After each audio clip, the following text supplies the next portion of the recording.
In this video we are going to discuss about ozone. Ozone is prepared, first of all the preparation. It is prepared by passing electric discharge. The electric discharge must be silent through through oxygen gas. So it is sparkless electric discharge from oxygen gas. The reaction is 3O2. When electricity is passed, it converts into 2O3. The O3 is the formula of ozone, and there is this energy change is involved, that is delta H is equal to plus 142 kilojoule पर मोल. Ozone बनाने के लिए एक special equipment की ज़रूरत होती है जिसे हम ओजोनाइज़र कहते हैं. Let's talk about the structure of ozone ring.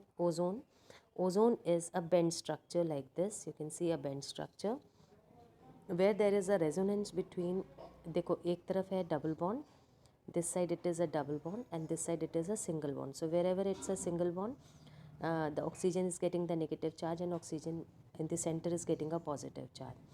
Now ये double bond की shifting इस तरफ भी होती है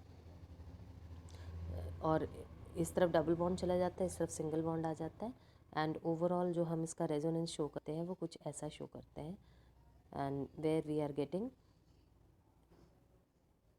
this thing, right, where the double bond is shifting between the two oxygen atoms. So this is the resonance of ozone. So in the because it shows resonance, so this shows that it is trying to keep itself stable.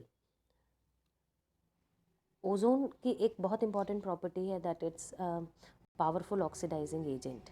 It is even stronger than oxygen because ozone easily decomposes to make atomic oxygen, that is also called nascent oxygen, and O2 gas. देखो this is nascent oxygen, right? Atomic oxygen कहते हैं. Nascent oxygen is basically responsible for the oxidation property of any compound. कोई भी compound जो oxidizing property दिखाता है वो oxygen nascent form में प्रेजेंट होने की वजह से होती है. तो because ozone itself is unstable, so it generally breaks into O2 and nascent oxygen, and this nascent oxygen is responsible for its oxidizing property. And what are the reactions of ozone? So for this, the first is reaction with mercury. When it reacts with mercury, mercury is oxidized to mercuric oxide, mercurous oxide. It gives you mercurous oxide and साथ में oxygen gas बन रही है. अब इस particular reaction को हम telling of mercury कहते हैं. अब टेलिंग ऑफ मर्करी क्या होता है यहाँ पे बताऊँगी आपको. वैसे आप सबको पता है mercury is the only metal which is liquid in state, and इसकी जो सरफेस टेंशन है वो सबसे ज़्यादा है. तो मरकरी कभी भी आप देखोगे वो हमेशा जो है ना एक स्फेरिकल बॉल के शेप में रहता है. कभी मरकरी कहीं थर्मोमीटर से टूट के भी गिरता है तो आप देखो हमेशा बॉल के फॉर्म में रहता है. तो अदरवाइज़ कभी वाटर फ्लो करता है तो आपने कभी देखा है whenever the water is flowing you will find that water flows and leaves a tail, मतलब जिससे आपको पता चलेगा कि वाटर किस तरफ से बह के आया है. ठीक है. लेकिन अगर कोई गोल चीज़ होती है जैसे कोई बॉल होती है, अब वो बॉल है कहीं पर आई है तो हमें उसकी टेल नहीं दिख रही है, हमें पता नहीं चलता है कि वो किस तरफ से आई है. ठीक है. तो मर्करी भी ऐसा होता है, एक बॉल के जैसा होता है. तो जब अगर उसको हम फ्लो करने के लिए छोड़ेंगे तो हमें पता नहीं चलेगा कि वो किस डायरेक्शन से मूव करे, बिकॉज उसकी सरफेस टेंशन इतनी ज़्यादा है कि वो कंप्लीट एक सर्कल है, स्फेरिकल बॉल है. लेकिन जब हम मर्करी को ऑक्सीडाइज कर देते हैं विद ओजोन तो मर्क्यूरिक ऑक्साइड, मर्क्यूरस ऑक्साइड जो बनता है हमारा, मर्क्यूरस ऑक्साइड का सरफेस टेंशन कम हो जाता है और वो थोड़ा सा स्प्रेड होता है, उसकी सरफेस स्प्रेड होती है. तो इसलिए वो जिस तरफ से भी आती है उसमें इस तरह की टेलिंग नज़र आती है ऐसे. अदरवाइज़ मरकरी ऐसे गोल है, आपको पता भी नहीं चलेगा. तो जब मरकरी ने अपना सरफेस टेंशन लूज़ कर दिया बाय कन्वर्टिंग इनटू Hg2O, तो ये जब फ्लो करेगी तो ये थोड़ा सा अपनी टेल ऐसे रिलीज़ करेगी पीछे से. तो इसे कहा जाता है tailing of mercury. Then reacting with silver, forming silver oxide, and the third one is ferrous sulfate, and in the acidic medium when ozone reacts it forms ferric sulfate. Water and oxygen. तो basically ये सबको oxidise कर रहा है, ferrous से ferric, Ag0, यहाँ पे zero state है और यहाँ पे इसकी स्टेट आ जाएगी +1, यहाँ पे ज़ीरो स्टेट है, यहाँ आ जाएगी +1, यहाँ पे +2 की स्टेट है, यहाँ आ जाएगी +3। तो बेसिकली सबका ऑक्सीडेशन कर रहा है। Same with lead. अब ये जो सबसे लास्ट वाला रिएक्शन है, ये सबसे इम्पॉर्टेंट रिएक्शन है। So let me discuss about this last reaction. इस रिएक्शन में हम क्या कर रहे हैं, we are reacting potassium iodide and ozone, and obviously the aqueous solution of potassium iodide we are taking, so water यहाँ पे हमें लेना है। तो when potassium iodide reacts with ozone, it form oxygen gas, potassium hydroxide and most importantly iodine। यहाँ पर ये जो आयोडीन का प्रिपरेशन है, ये ओजोन की क्वांटिटी को मेजर करने के लिए यूज़ किया जाता है बाय टाइट्रेशन। लेट्स सी क्या लिखा है यहाँ पे हमने। The above reaction is used for quantitative estimation of ozone by titrating iodine against the standard solution of sodium thiosulfate। Sodium thiosulphate से आयोडीन का हम टाइट्रेशन कराते हैं तो हमें पता चलता है कि what is the concentration of iodine which was produced in this reaction. देखो यहाँ से इस रिएक्शन से हमें ये पता चलता है कि आयोडीन का कितने, जैसे अभी तुम लोगों ने टाइट्रेशन किया भी है तो उसमें आपको मैंने क्या बताया था कि एक स्टैंडर्ड सॉल्यूशन होता है और एक नॉन स्टैंडर्ड सॉल्यूशन होता है। जैसे Mohr salt was a standard solution and KMnO4 was a non standard solution. तो आप स्टैंडर्ड सॉल्यूशन की हेल्प से नॉन स्टैंडर्ड सॉल्यूशन की मोलारिटी कंसंट्रेशन निकालते हैं, उस क्वांटिटी एस्टिमेट करते हैं। यहाँ पर भी हम इसको स्टैंडर्ड ले रहे हैं, ये स्टैंडर्ड है क्योंकि इसकी कंसंट्रेशन पता होगी हमें। ये वाला हमारा नॉन स्टैंडर्ड सॉल्यूशन है, इसकी हमें कंसंट्रेशन नहीं पता है। तो हम क्या करेंगे, इसकी हेल्प से इसकी कंसंट्रेशन को फाइंड आउट करेंगे, आयोडीन की कंसंट्रेशन को फाइंड आउट करेंगे। ओके, तो जैसा टाइट्रेशन का मेन प्रिंसिपल होता है। अब जब आयोडीन की कंसंट्रेशन हमें पता चल जाएगी तो ये वाली रिएक्शन में देखो, सॉरी इस वाले रिएक्शन में देखो, ओजोन का एक मॉलिक्यूल आयोडीन का एक मॉलिक्यूल बना रहा है। ठीक है, तो फॉर एग्जांपल अगर मुझे टाइट्रेशन में पता चलता है कि आयोडीन की जो मोलारिटी है, इसके जो नंबर ऑफ मोल्स हैं वो 10 थे, इसका मतलब है कि ओजोन 10 मॉलिक्यूल्स होंगे या 10 नंबर ऑफ मोल्स ओजोन के भी होंगे, तभी तो उसने 10 आयोडीन बनाया ना, 1:1 के रेशियो में बन रहा है। तो ये क्या होती है, इनडायरेक्ट टाइट्रेशन होती है जिसमें हम कंसंट्रेशन तो आयोडीन की निकाल रहे हैं, लेकिन आयोडीन, हमारा मेन एम आयोडीन की कंसंट्रेशन नहीं निकालना, हमारा मेन एम आयोडीन को ओजोन से रिलेट करना है, ओजोन की कंसंट्रेशन निकालनी है। अब ओजोन एक गैस है तो ओजोन की तो आप डायरेक्टली टाइट्रेशन नहीं कर सकते, तो इसलिए आप इस तरह का कोई एक कंपाउंड बना रहे हैं ओजोन से जो कि इसके एक पर्टिकुलर रेशियो में चल रही है, लाइक 1:1 के रेशियो में प्रोडक्ट बन रहा है ये, और इसका आप आगे टाइट्रेशन करा दो। तो आप जब इसका आगे टाइट्रेशन कराओगे तो आपको इसकी कंसंट्रेशन मिल जाएगी, you will get the concentration of iodine. Once you will get the concentration of iodine, you can relate it with the concentration of ozone.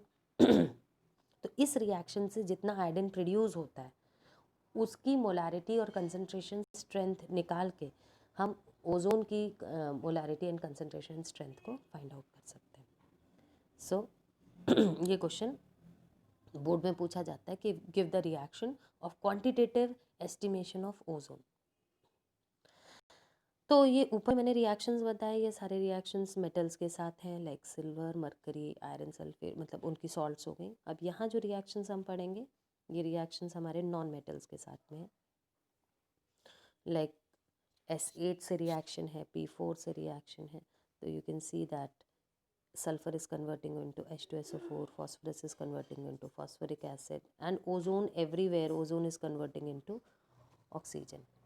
And the last is ozone reacts with potassium nitrate forming nitrite forming potassium nitrate। तो यहाँ पर भी आपका जो है nitrogen का आप देख सकते हैं, ऑक्सीजन की संख्या बढ़ गई है with nitrogen, so that means nitrogen has undergone oxidation and ozone is everywhere converting into O3 to O2 as I said, क्योंकि ओजोन जैसा हमने देखा एक की रिएक्शन पीछे भी देखी थी, ऑक्सीजन प्लस नेसेंट ऑक्सीजन बना रही है। ये जो नेसेंट ऑक्सीजन है ये दूसरों से ऐड हो जाती है, यहाँ पे जाके ऐड हो जाती है, ठीक है। तो ये ऑक्सीडेशन रिस्पॉन्सिबल है इसलिए, और ये बहुत इंपॉर्टेंट रिएक्शन है, ये इसकी ऑक्सीडाइजिंग प्रॉपर्टी की मेन की है, ये इसी वजह से ओजोन जो है it's a good oxidizing agent. Next very important property, ozone acts as a bleaching agent. Bleaching agent मतलब ब्लीच करने का मतलब क्या होता है, जो कलरिंग मैटर होता है उसको डीकलराइज करने का काम करता है, और इसका काम ब्लीचिंग एक्शन क्यों होता है, बिकॉज ओजोन की जो ब्रेकिंग है O2 एंड O में, ओजोन की जो ब्रेकिंग है O2 एंड O में, तो ये जो नेसेंट ऑक्सीजन है ये किसी भी कलर्ड मैटर से जुड़ जाता है, जैसे आप कलर्ड पेटल्स ले लो, उससे ये नेसेंट ऑक्सीजन जुड़ जाएगा और उसको कलर्ड पेटल से कलरलेस पेटल कर देगा। तो this is again very important use of ozone where it acts as bleaching agent because of this property. Then uses, it is used as a disinfectant and germicide, generally used to purification of air, as an oxidizing agent. ये सारे इसके uses हैं, disinfectant है, germicide है, purification of air में use किया जाता है, ऑक्सीडाइजिंग एजेंट के फॉर्म में यूज़ किया जाता है, और इसका सबसे इम्पॉर्टेंट यूज़ आप जानते हो जो एनवायरमेंटल सेवियर का काम करता है, बिकॉज यू नो ओजोन की layer is responsible for absorbing all the UV radiations and in which is present in the upper surface of the earth atmosphere, and you know that ozone layer depletion is a major problem of um, the world right now we are facing, and that is the major factor which is responsible for global warming. So ozone is in that way very important. Sulfur vapors like O2 consist of S2 molecule which are paramagnetic. तो यहाँ पर आपसे ये भी बताया जा रहा है कि ओजोन जो है ये पैरामैग्नेटिक नेचर शो करता है. So that's all about ozone. I hope all the reactions are very easy, but यहाँ पे दो चीज़ें इंपॉर्टेंट है, एक टेलिंग ऑफ मर्करी और एक ये क्वांटिटेटिव एस्टिमेशन, और ये ब्लीचिंग एक्शन, कलर्ड मैटर को डीकलराइज करना. और आपसे ये पूछा जा सकता है कि ओजोन का जो कलरिंग ब्लीचिंग एक्शन होता है ये क्यों होता है, तो आपको रीज़न यहाँ लिखना है. What is the reason of decolorization caused by ozone? So you will write it is because of this reaction and it takes place by oxidation. तो ये oxidation action होता है इनका basically. Next is the another important compound of this family is sulfur dioxide. तो हम sulfur dioxide की preparation सबसे पहले देखेंगे. The first preparation is oxygen and sulfur directly react and form sulfur dioxide. There is another method by which it can be prepared. Sodium sulfate reacting with HCl forming NaCl, H2O and SO2. Next is the properties. It's a colorless gas with irritating odor. इसका odor बहुत irritating है, very इसको हम कहते हैं burning sulfur smell होती है basically. And it's an acidic oxide. आपको पता है जितने भी नॉन मेटल ऑक्साइड्स होते हैं they are acidic in nature. तो इसको प्रूव करने के लिए वाटर के साथ रिएक्शन करेंगे तो H2SO3 बनेगा. H2SO3 is sulphurous acid, not sulphuric acid. So it's an acid. It reacts with chlorine and form SO2Cl2, that is sulfuryl chloride. Then it reacts with oxygen to form SO3. SO2 से SO3 बनता है in the presence of vanadium pentaoxide. Vanadium pentaoxide is working as oxidizing agent. ये जो SO3 का formation है ये बहुत important है for the preparation of sulphuric acid. जो H2SO4 which is known as king of chemicals, उसमें SO3 का यूज़ बहुत इंपॉर्टेंट है. मतलब SO3 is actually the key compound in that. तो वो बनाने के लिए हमें SO2 का यूज़ करना पड़ता है. तो H2SO4 की preparation by contact process you might have heard. Contact process है जो कि industrial preparation of sulphuric acid है. उसकी की स्टेप है ये particular reaction, this one. Then it also reacts with KMnO4. आपने क्लास 11th के प्रैक्टिकल्स में किया है. SO2 का टेस्ट है, ये सल्फर डाइऑक्साइड का टेस्ट है कि जब आप इसमें KMnO4 के कुछ ड्रॉप्स डालोगे, so KMnO4 as you know its colour is violet, that decolourises. तो उसका डीकलराइज होने का रीज़न ये है, ये रिएक्शन है, दिस वन, ओके, ये रिएक्शन डीकलराइज होने के लिए। और इवन ये वाला रिएक्शन भी आपका डीकलराइज, ये वाला भी हम यूज़ करते हैं जिसमें हम पोटेशियम डाइक्रोमेट, इसका कलर भी आपका ऑरेंजिश येलो कलर होता है, तो ये भी डीकलराइज होता है। तो बेसिकली ये दोनों आपने प्रैक्टिकल में लास्ट ईयर किए हैं, ये प्रैक्टिकल के दोनों केमिकल्स हैं, right.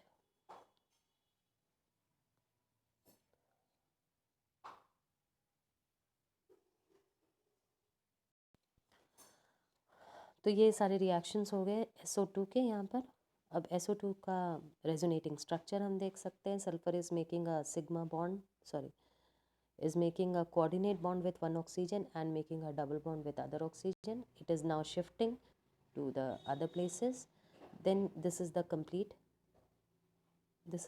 structure of SO2, the complete resonating structure of SO2.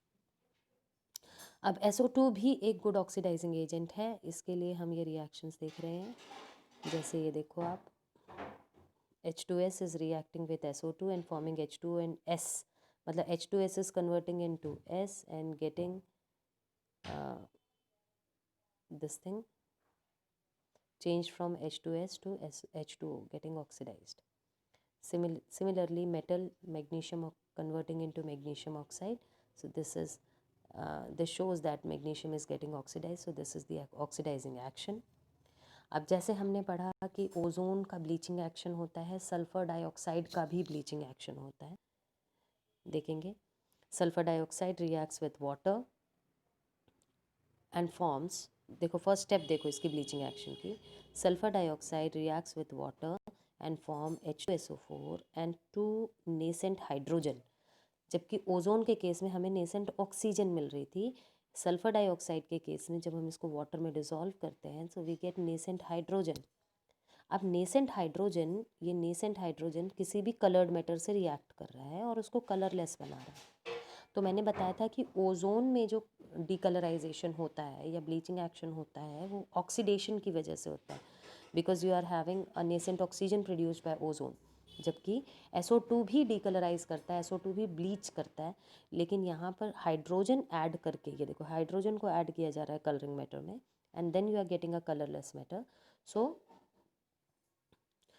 it's the bleaching action done by reduction. So that's the only difference between these two. और एक आपको यहाँ पे फैक्ट मालूम होना चाहिए, bleaching done by oxidation, bleaching done by oxidation is permanent, वेराज bleaching done by reduction is temporary. तो यहाँ पे ये पॉइंट हमने लिखा हुआ है that the bleaching of SO2 is temporary. क्यों? क्योंकि it is done by nascent hydrogen, that is reduction. तो रिडक्शन से होने वाली ब्लीचिंग होती है वो टेम्पररी होती है, जबकि जो भी ब्लीचिंग ऑक्सीडेशन से होगी, इसमें ओजोन का ओजोन ब्लीच करता है ऑक्सीडेशन से। इवन हम आगे पढ़ेंगे chlorine is also a bleaching agent, वो भी ऑक्सीडेशन से ही ब्लीच करता है। तो ऑक्सीडेशन से जो ब्लीचिंग होती है वो परमानेंट ब्लीचिंग होती है। Let's see the uses, these are the uses, you can read. It's a bleaching agent, it is used in the manufacture of H2SO4, it is used as disinfectant, it is used as refrigerant, it is used as anti-chlor for removing chlorine from the fabric after bleaching। तो अगर कभी fabrics पे chlorine actually bleaching का काम करता है, तो fabrics पे बहुत सारा अगर क्लोरीन लगा रह जाता है वाइल ब्लीचिंग, तो हम SO2 के साथ उसको वॉश करते हैं, सल्फर डाइऑक्साइड का एक सोल्यूशन बना के उससे वॉश करते हैं, सो दैट जो एक्स्ट्रा क्लोरीन है कपड़ों से वो साफ़ हो जाए। इसके बाद बच्चों सल्फ्यूरिक एसिड आ रहा है, and this is now not in the syllabus, sulphuric acid is been deleted, so this all you don't have to study, and I have given these extra questions. ये 5-7 एक्स्ट्रा क्वेश्चंस यहाँ पे दिए हुए हैं। हम ये वाला पहला क्वेश्चन देखते हैं। Oxygen bond enthalpy is more than sulphur SS bond enthalpy in S8 molecule. और बहुत सिंपल आंसर है, क्योंकि oxygen has a double bond, and sulphur S8 molecule में सल्फर के एटम्स के बीच में सिंगल बॉन्ड होता है, सो दैट्स वाई ऑक्सीजन की बॉन्ड एंथैल्पी ज़्यादा होती है। Question number 2, H2O is liquid while H2S is a gas at room temperature. तो कारण आपको पता है, oxygen is more electronegative so it can make hydrogen bonds. OF6 is not known, next question, because oxygen के पास में empty D orbital या absence of D orbital है। H2S is less acidic, H2TE is more acidic. Sulphur ऊपर है, टेलेरियम नीचे का member है, तो सल्फर का जो हाइड्राइड है उसका एसिडिक प्रॉपर्टी ज़्यादा है, जबकि टेलेरियम के हाइड्राइड की एसिडिक प्रॉपर्टी H2S की एसिडिक प्रॉपर्टी कम है और टेलेरियम hydride is more acidic. The reason is, आपको पता है कि कोई भी चीज़ उतनी ज़्यादा एसिडिक होगी जब वो हाइड्रोजन आयन को रिलीज़ करेगी। तो H2TE का जो बॉन्ड है वो वीकर है because of the size difference. तो top to bottom the hydrogen and element bond strength decreases, ये मैंने यहाँ पे आंसर में हिंट में लिखा हुआ है ऑलरेडी कि जब आप ऊपर से नीचे जाएंगे H और एलिमेंट का जो बॉन्ड है वो वीकर होगा, तो H की रिलीज जो होगी वो आसान हो जाएगी। Next question, bleaching by Cl2 is permanent while SO2 is temporary. अभी बताया था मैंने, क्योंकि SO2 जो है वो रिडक्शन से ब्लीच करता है और क्लोरीन जो है वो ऑक्सीडेशन से ब्लीच करता है। So the bleaching done by oxidation is permanent and the bleaching done by reduction is temporary. Name the allotropic form of sulfur. Sulphur के एलोट्रोप्स होते हैं alpha sulphur, monoclinic sulphur, rhombic sulphur, ठीक है। तो इसके page number 187 में मैंने यहाँ मेंशन किया है, NCERT में इसके डायग्राम्स भी बने हुए हैं। And how ozone is quantitatively estimated, ये भी अभी बताया था तुम लोगों को, आयोडीन और सोडियम थाइसल्फेट का टाइट्रेशन करके, तो उस इक्वेशन को यहाँ पे देना है, right. So this thing is about these are some questions of group 16.